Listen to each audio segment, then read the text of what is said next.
On parle souvent de la lumière après la mort, elle est là, hein. Il y a eu des expériences où on a dit mais non, c'est le cerveau qui produit des choses. Je ne suis pas en état de mort imminente et je vois cette lumière, donc je la vois. Parmi les expériences marquantes que j'ai eu à vivre avec l'invisible, il y a une expérience que j'ai eue avec un petit garçon qui était complètement perdu. Je le vois arriver, j'étais en train de me laver les dents pour tout vous dire, et il est arrivé en me disant j'ai perdu ma maman.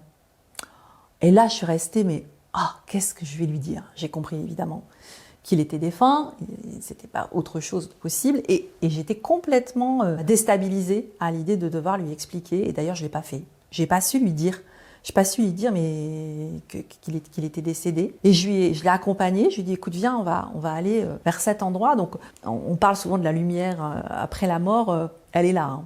Donc je sais qu'il y a eu des expériences où on a dit mais non, c'est le cerveau qui produit des choses. Je ne suis pas en état de mort imminente et je vois cette lumière, donc je la vois. Quand je me branche donc sur cette énergie, cet état entre le monde des vivants, le monde des morts, je vois cette lumière. Et donc j'ai emmené ce petit garçon vers cette lumière et j'ai chargé les personnes de l'autre côté de lui expliquer ce qu'il en était. Donc ça fait partie des choses marquantes, hein, dans les expériences avec les morts.